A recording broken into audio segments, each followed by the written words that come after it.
I hear the birds chirping. I hear the sheep. Did the sheep bleat? Is that what it's called? Sheep bleating? I think that's what it's called. Sheep bleating. I'm gonna Google it. Bleating. Indeed it is. All right, ladies and gentlemen, welcome to game number 6. We're here on what may be the final game. I don't see any UI, so I'm going to ask... Okay, there we go. Wonderful. So we are on game number 6. It could be the final game. MarineLorD is currently up 3 points to 2 up against Beastyqt. He spawns in on the south side playing as the Chinese. Beastyqt on the north side as the Malians. He's played every single game with the Malians so far this series. Yep. Now, looking at this one, we have pawns or docks coming up for both players. MarineLorD offset to the left. Beastyqt's gonna go for one of the central pawns. Big question is whether he's going to aggress the pawn here from MarineLorD, because he could very well do that. Pose a second villager, maybe even invests into Donzos, gets a dock up on MarineLorD's pawn, then he plays the transport ship trick once again. Is the placing of palisade walls on enemy fishing spots illegal? Oh, I do not know. I don't think it's good etiquette by any means. And I do know that back in the AoE 2 days, canceling critical shorefish, back on some maps you could do that, or straggler trees, that's even better for an example. Canceling opponent's straggler trees like that was banned. So I wouldn't be surprised if this was a banned thing here. Yeah, I wouldn't be surprised either. Yeah, and it's exactly as you say, it's just really poor etiquette. But it's one of those things where it's like, well, it's a mechanic of the game. It's like, yeah, it is. And it's also really rude. Very, very rude. But anyway, we move forward, we move on. No indication at the moment that players are going to be looking towards any kind of Dark Age aggression. But just do keep an eye out. There might be a barracks dropped in the base. We saw this match up in the last game, and it was a bit of a delay before players got onto their whole aggressive play in the Dark Age. Once it gets going, it's very, very quick, isn't it, Lida? Yeah, now I wonder if Beastyqt actually spotted the dock yet. Because that's a big question right now. Is he seeing it and decided not to do any level of aggression? Or did he not yet scout it? His scout... I'm struggling to find it on the minimap. Yellow dot on a light green. Yeah.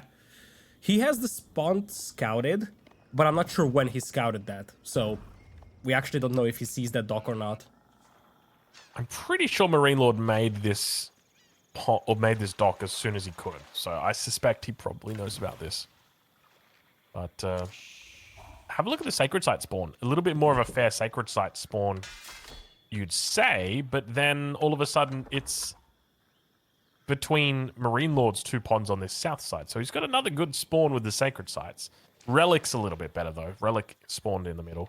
But we do have the first barracks coming up, though.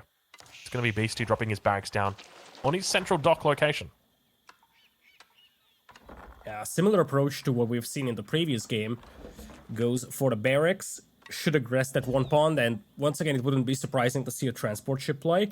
MarineLorD is still pretty far away from Feudal Age, so getting a galley out or a junk out in time seems like a long shot. And yeah, at least he's going to know that this is coming, but I'm not sure what he can do as a response. He's got a barracks up, and this time around, he won't have a discrepancy at the beginning, a negative discrepancy when it comes to his spearmen against the Donzos. And yeah, he's now pulling a lot of villagers, goes for a bunch of spears as well. This time around, he's going to fight this off. Yeah, this is the correct play. It was very interesting in the last game that he didn't opt for that barracks immediately when it was available to him. But we do see those vills going to be looking for a counter on the enemy dock. So it's one of those cases where, well, you can steal mine, but I'll steal yours, or I'll deny yours. Not a lot of Donzos here, though, to defend this time. And the spear's going to be looking to focus down those villages. The first vill evacuated from the position. Second vill also going to be forced back. Donzo's getting some decent trades in, but this outpost is going to be going up, and spearmen also going to be making their way towards that. Vill did manage to get back down onto that outpost, looping around, but expect to see more units coming in from MarineLorD. There's the additional spearmen bringing in more to cover for this, and it looks like this outpost will not get up. At least it doesn't seem like it with the numbers that we've got at the moment. Yeah, Beastyqt tried to sneak the villager back, but that didn't work. He's pulling 2 more, though. MarineLorD ran past them, so he probably should have seen them, but now Donzo numbers are increasing. I think the second wave here for Beasty should allow him to get that tower up, especially because he decides to pull the third villager back as well. Has to be cautious not to lose it, though. Yeah, you're definitely right about that second wave for Beasty. Brings it in. Looks like that Vil will go down. Oh, he was almost using it as a bit of bait, but the scout comes back and cleans it. Two Vil's going to be going down. Third Vil getting challenged here. He's surrounding it completely, doing a little bit of a ring around the Rosie. A lot of spears taking damage here, but more spears. No, that's a Vil. No, apologies. It is a spear coming through. Donzo's throwing off the javelin. It looks like the outpost will get up. And for the moment, the outpost on the north is just kind of chilling, and Beasty does manage to get up this outpost, so well played by him.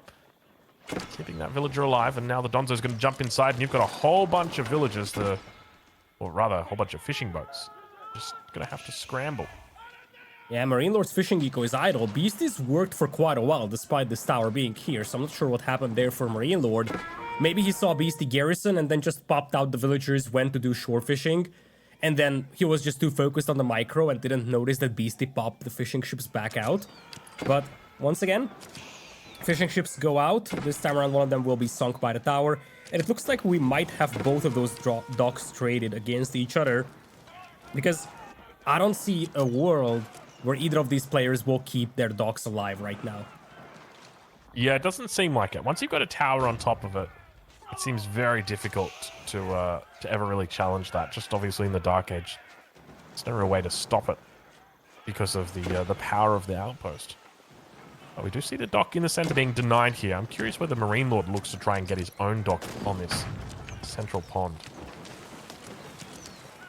Well, I don't think he can afford to produce on that one and the one that he's building right now, so he may delay that. For the time being, he's going to have that working for him.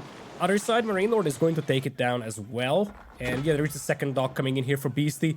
MarineLorD is actually a little faster to Feudal Age here. He's actually lacking 8 gold, and that's the reason why Beasty undercuts his Feudal timing. Yeah, you can see MarineLorD stacking up a lot of food here. He's up 300 food over where he should be. Age up coming through with 4 Vils from the Imperial Academy. Adds a couple more just for good measure. The age up's on the way through, and the Donzo numbers really starting to build here for Beasty. Where did it go wrong for MarineLorD? Yeah, Beasty still needs to be cautious with them, though, because if you commit very heavily here to the Donzos, MarineLorD could still opt to go for a couple of archers, and because he can supervise a range, he could get to the critical mass pretty fast and deal with these Donzos. But it seems like the plan for Beasty is to get rid of this tower and maybe re-establish his fishing eco here. But it looks like MarineLorD has managed to sneak out on the right side. Was likely spotted by Beasty because Beasty's heading that way. Alright, well the outpost still firing away at the barracks. Now pressure going to be applied to these docks. He's put docks all over the map now, but the age ups come through. Both players reaching into the Feudal Age. Beasty going to be looking for the Donzo upgrade. Spearman, I don't think we saw the Spearman upgrade just yet. No hardened upgrade just yet. Nope.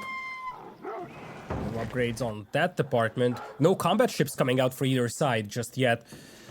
Hardened Spearman just not a thing right now for MarineLorD. He actually might be struggling with gold here. Okay, decides to go for a junk. This should secure the spawn for him. Beasty's not contesting that in any combat ships. In the meantime, MarineLorD will forfeit the right-hand side pawn. Beasty will torch it down. On the south side, it seems like we're almost entering a stage of reset, where MarineLorD's going to end up taking these bottom 3 pawns, and Beasty's just going to end up taking the top 2 pawns. Feels like that. Whether we actually see it or not, though, is going to be different here. Donzo's pushing up. Should be able to take out this outpost. Should be able to reclaim this pond if he so chooses. Such an even game right now, Lidakor. Take a look at the pop counts that we've got. 35 versus 37. 15 versus 16. Very even.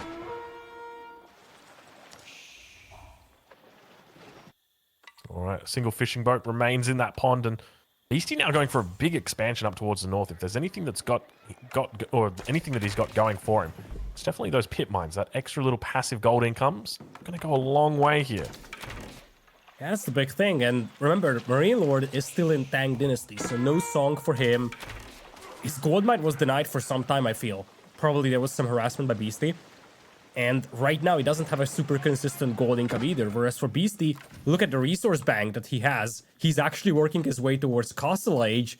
And when he gets there, I feel like MarineLorD will have no response to that. Yeah, it's a bit of a tough spot. What does MarineLorD even do in that position? Because he's just moving into archers. As you mentioned, no Song Dynasty through, which means he's just in Tang, no faster villager production. He's just going... So we do actually see he is taking those 3 ponds down to the south, as I suspected he would do. So he's investing heavily right now in his fishing economy. And that's going to give a great window to Beasty to potentially push and kill. So what kind of units does Beasty look to go into? I guess just full archers here. Yeah, for sure. He only sees spearmen from his opponent. That's probably the best unit for him to work with. Indeed, Frame Garrison comes in. There is a tiny window here for MarineLorD. Actually, never mind. I think his window is closed. He's got a couple of archers, but that won't be enough against the Donsos by themselves. And we already see javelin throwers coming in here for Beasty. And unless MarineLorD does damage right now, I don't see it working out. And he's actually going into Song Dynasty over here. Kind of an unfortunate timing for him, because he's going to likely finish the Barbican of the Sun just when he sees the Frame Garrison finish for Beasty. Actually, it looks like Frame Garrison finishes faster, so MarineLorD could technically change his mind here still. He could go for the cancel. You're definitely right on that one. See exactly how he plays it. It looks like he's just going to allow the Barbican to come up. He's already invested quite a bit of time into it. Can we take a look at the ponds on the south side of the map, though? Because he's picked up all 3 ponds. I'm curious how many fishing boats we've got in there, because he's up by about 10 vills at the moment.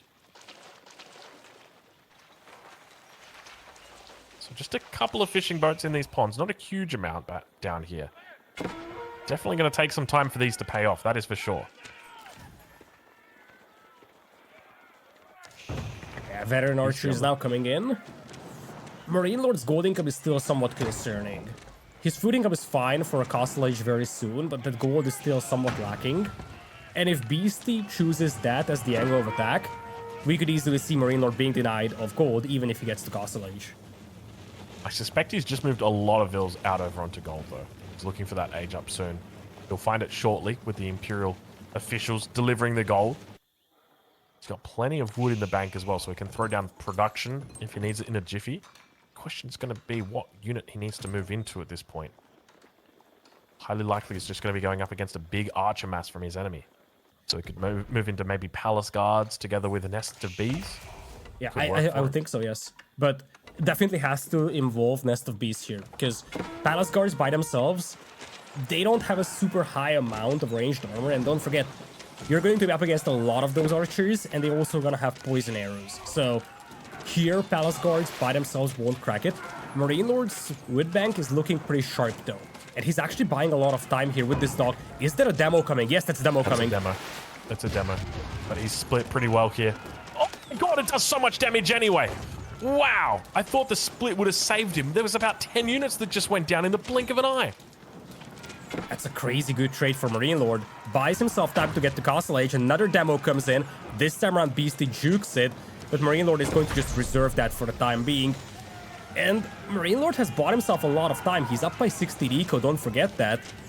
And he's going to start working towards veteran spearmen, I guess. Yeah, veteran spearmen work well here. They complement the Palace Guards, protect the Nest of Bees, and we see the Palace Guards are in queue. Expect to see Nest of Bees coming through as well shortly. It's just imperative that when he's going for this combo, he needs to keep a scout with his army at all times. With Musafadi, they've got the ability to go invisible, to go stealth, and if they do that, they're going to be able to get on top of the Nest of Bees and take them out in one strike.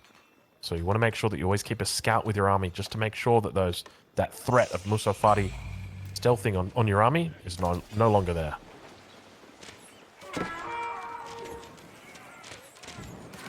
All right, well, the first of the relics has been picked up. The second one's on its way back as well. Beastie slowly pushing across towards the enemy side of the map. Keep in mind, 3 ponds for MarineLorD has now been brought down to 2. The demo ship explodes.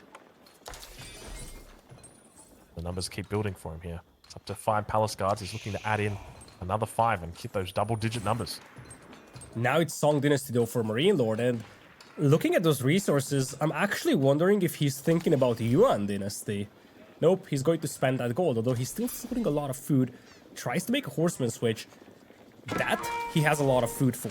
He's going to lose the fishing eco, but I think he can afford to do that now.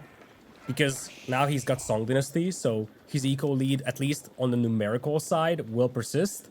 Still though, you are up against the crazy passive resource income of the Malians.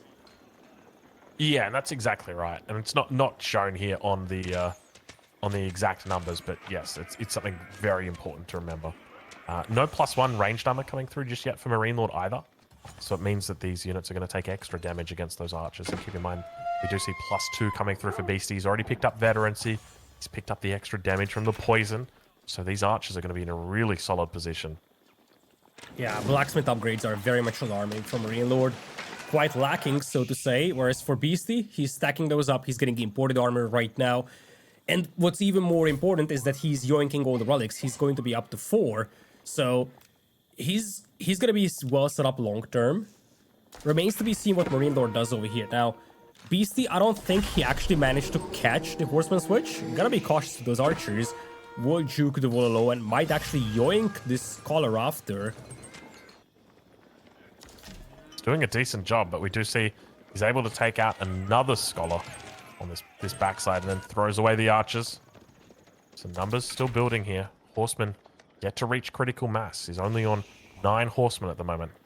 Ideally, you'd want probably double that amount of horsemen before you take the engagement just on these archers alone. Keep in mind, he doesn't have +2, let alone +1. Yeah, those guards are actually dragging away most of the archers. Beast is trying to force a fight over here, take down this kind of isolated small army, but this is buying a lot of time for MarineLorD for the horsemen. Not a lot of Nest of Bees. In fact, we don't have any for MarineLorD, which is something I kind of dislike. But if he could surround this army with palace guards and horsemen, it could still work out. Try to buy some time until he at least gets the first range defense upgrade. Scout is nearby for Beastie. He's going to see you in the stealth forest even. Or is he? He lost track of them. This is bad right now for Beastie. MarineLorD is looming. He's looking. He brings these archers further in. Now, remember, there are reinforcements for Beastie coming in from that top side. But MarineLorD looking to swoop upon his enemy. There's only archers here at the moment. Horsemen going to be finding some pretty decent connections. Spear's going to be looking to weave and work their way in through. Horsemen just cleaning up on the top side. Palace guards doing their best. He's kiting back. It feels like he doesn't have the critical mass of horsemen that he needs here, but he's still looking to put the pedal to the metal and just dish out. Beautiful micro coming in from MarineLorD, making sure after every attack he's moving. He's doing a great job of just cleaning up this archer ball. Remember that the economy right now sits with MarineLorD. If he's able to take this fight, it's going to give him a great opportunity to win this game, because simply Beastie not going to have the ability to contest that economy from China. There's a couple things going for him. He's got relics. He's got the pit mines, but this is going to be enough to keep him in the game. That's going to be the question here, as indeed the forces of MarineLorD overwhelm that at Beastie. Yeah, this fight is as good as it gets for MarineLorD here. He probably hoped to take this fight with a couple more horsemen available, but that wasn't the case. He had to fight this one to try and keep the group of palace guards alive. Now cleans this up. Beastie is down to just 20 archers. He's going to start rushing up walls over here. Needs to be cautious not to lose these villagers though, because as much as your passive gold income is great, with the Malians playing 1TC, you can ill afford to lose villagers, and I hope those archers are back at home for Beastie's sake, because if not, these palace guards could wreak havoc. Yeah, we can see that they're just kind of chilling out for the moment. There we go, and a little bit of a split coming through. But Beastie's moving across the map. It's good to see he's quite mobile, quite flexible in his unit positioning. He's actually got a couple of counterattacks happening. If we have a look down at the very bottom of the screen, the bottom of the map, you can actually hear a nest of bees firing off at the moment, looking to defend. Just a couple of sofa, though. Nothing to be too scared of. And with that, you'd expect that Beastie immediately looks to drop down the siege workshop and throw down a springald or two. But by the same token, he could just go straight into cavalry. He's already got 12 sofa out at the moment. Yeah, he's going heavy on the sofas, and MarineLorD has stopped making spears. He does have the veteran spearman upgrade, but I'm not sure if he's expecting that many sofas to be out there for Beastie. And Beastie still has a lot of archers. So once again, escalation is a little bit more rapid on the side of Beasty. MarineLorD needs to be cautious with these, especially because his army is rather battered on the northern side. Yeah, definitely true. Sprinkled placement almost coming through here, but it looks like the Archer's going to get caught out of position. Beautiful little surround here by Beasty. Just manages to get those Palace Guards starting to cleave. And now we hear that nest of bees. Making sure that he falls back to cover the nest of bees. Oh, sends the nest of bees forward. It needs to go backwards. There we go. It's up to 3 nest of bees. Pulls the Vils here. Nest of bees focus on them as they look to clean out all of these archers. Huge damage coming through. Vils doing a great job as well, just making sure that they are constantly healing. Nest of bees shredding apart everything. Palace Guard's going to be looking to clean it up, and Beasty losing a lot of units right now. Yeah, destroyed value is heavily in the favor of MarineLorD right now. Beasty doing his best to shoot those volleys, but again, 3 nests of bees, that's easier said than done. Beautiful micro by MarineLorD to keep all 3 of them alive. And Beasty's forces here are routed. He's rendered just to 4 cavalry units, plus 20 archers still on the field, but without anything that deals with those nest of bees, this is getting alarming for him, especially because MarineLorD is doubling down, dropping a second town center. I like MarineLorD just throwing down that TC right next to the fight as well. He's like, hey, by the way, if you want to concede right now or resign, it's a perfect time. I'm throwing down a TC. I'm going to the moon. I'll see you later. Look at these. Look at the line of lumber camps that we've got here from MarineLorD. Such a giga Chad. All right. Well, the numbers of villagers is going to quickly approach a high here for MarineLorD. Now that he's on 2 town centers with Song Dynasty, this is the equivalent of 2.66 town centers up against Beasty's 1 town center. So the longer the game goes on, the better it gets for MarineLorD. He's going to be looking to reach that peak of about 140 villagers, way ahead of Beasty. Yeah, some nice raids by Beasty on the left side, catching those villagers before the walls would be completed. And he's back to 12 cavalry units, so far as those are. That's probably the direction that he needs to head right now. Get some raids going, because MarineLorD's army is rather static, and he doesn't really have a lot of walls right now. So you can buy yourself a lot of time using those sofas, and then you can just use that either to go into possibly Imperial with the food bank that you have, possibly just mass even more archers, but that time bought would be very much appreciated by Beasty, I feel. Yeah, I think so as well. MarineLorD just continuing to hold it down, though. Did I see Beasty adding a siege workshop back in his base? I'm pretty... Yeah, I did. Okay. So Springled now coming through. Definitely the right call for Beasty to be adding in Springleds. The only problem is he's going to be going up against Chinese Springleds, which, for anybody unfamiliar, have got lots and lots of health and take 3 shots instead of 2 shots to kill. So something you always want to be aware of. We're getting to the stage where we have to start discussing late game between these two, just like game number 1, where Beasty had insane amounts of passive resource income, but then again, MarineLorD had the Ruse, which just had such a good late game prowess. Chinese is no pushover late game, but right now he only has an 11 villagers lead, and that is far insufficient to offset the passive resource income of the Malians. If you look at the top of the screen, you can see the major discrepancy. We're looking at about 4,000 resources per minute for Beasty combined. MarineLorD is currently around 2,000, so that's a 2-to-1 ratio and 2-to-1 advantage for Beasty. Yeah, it's a little bit crazy that the difference is that big between them. You wouldn't think it, especially with MarineLorD having a 14 vil lead. I guess with the relic difference between the two and the pit mines as well, it starts to add up, doesn't it? Yeah, and this is the timing, which is going to be so problematic for MarineLorD. If this game drags out for 50 more minutes, he's okay. But this is where he's the most vulnerable. Beasty can opt to double down on this, or he can go for Imperial. He's banking up resources for that, it seems. And MarineLorD, he's going to struggle to catch up with the Imperial Age timing over here. He's up against 65 archers. Has 3 nests of bees, but with staggered formation, 2 Springleds from Beasty, it might be enough to take a good fight. Yeah, that's a key to remember, that the Springleds are going to be there together with the staggered formation. So I think in this position, MarineLorD, the best thing he can do is just don't push out. All he wants to do is he just wants to sit. He just wants to defend. Don't push out. Don't give yourself an opportunity to get flanked. You just want to chill.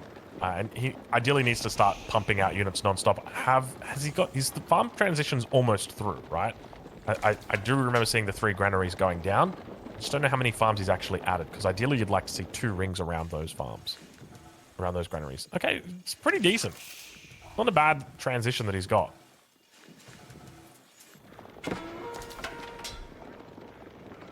All right, Imperial coming through for Beasty. Forces still pushing forward, and we see a little bit of a raid getting caught out here. Nesta B is going to be doing the fence. Keep in mind, though, there's a push coming in from that east side. A lot of units over here. MarineLorD scrambling to get units together. It's starting to feel like maybe things are not going so well for him. Yeah. Second TC went this is down. ugly. Yeah. Oh, this is terrible. He's got 4 Nesta Bs, but he loses 1. Needs to get those spears forward. What are those spears doing? But there's more units coming into flank from the south side. Ville's going to get pulled to repair here. There's way too many cavalry units. He's just been caught out of position. Not enough here to defend it. He's got 25 spears on the board, but I've got no idea where they are. And with all of those Nesta Bs going down, it seems almost certain that this game may be over right here, right now, because there's nothing to deal with all these archers, and he's just going to come in camp production. Imperial Age is here. Elite archers are going to be on the way. I think this might be GG, Lidakor. Yeah, it is. It very much is. It's Imperial Age for Beasty. He's yet to grab his upgrades, and he's still dominating this fight. He's willing to just stand there right next to the nest of bees, and sure enough, MarineLorD may even find a way to clean this up, but he's going to have to sacrifice all his eco to accomplish that with. You can see that everything he has is just getting cleaned up. Repair villagers also getting cleaned. Well, not the best fight ever for Beasty, though, so I'm not sure if he went a little overzealous here. Springle just now catching up over here. Nest of bees still dishing out punishment, and hold the phone, Aussie. All of the archers went down. Over, is it? He's doing a decent job of holding.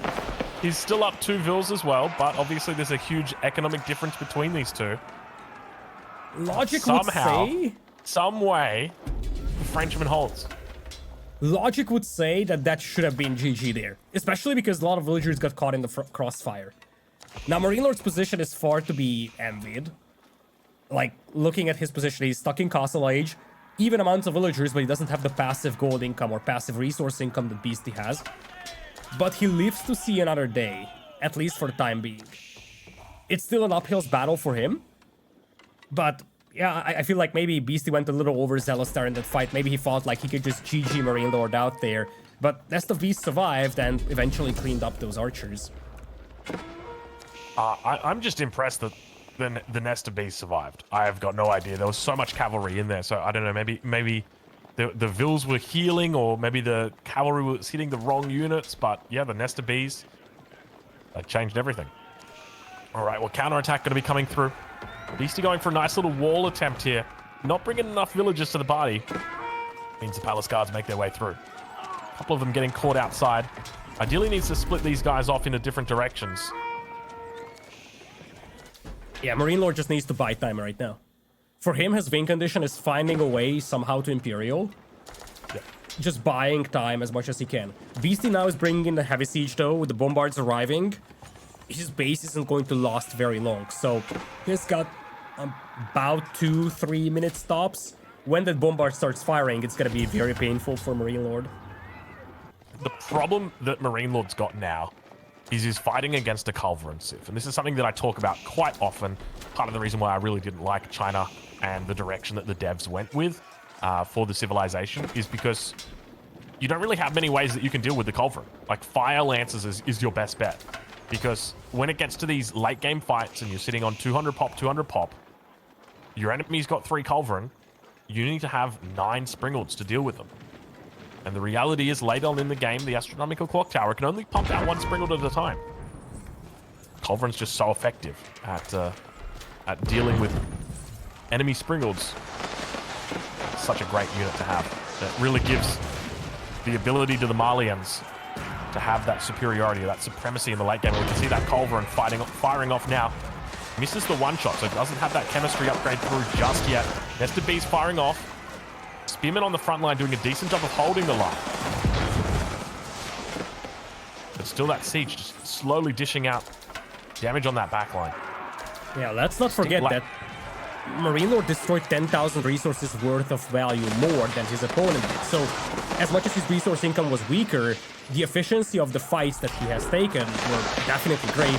Problem is that now, with all the spearmen being gone, there's nothing that protects those Nest of Bees, and it looks like MarineLorD is rushing up a stone wall for what likely will be the Great Wall Gatehouse. He's trying to hold with the Great Wall Gatehouse. It's going to be a rush, though, that's for sure. Nesta B's firing off towards the center of mass, but it's a big split. The problem with this landmark is you can only fit so many vills around it. It's going to be GG, and we move on to game number 7. It is going all the way today, baby. Every single game is getting played. All right, so going into game number 7 over here, what do you reckon? Are we going to see some Malians? You know, something tells me, Lidakor, that there is a civilization that hasn't been picked enough today, and it is the Malians. I want to see more Malians. I want to see Sofa Warriors. I want to see Scouts. I want to see Malians. Just give me more Malians, baby.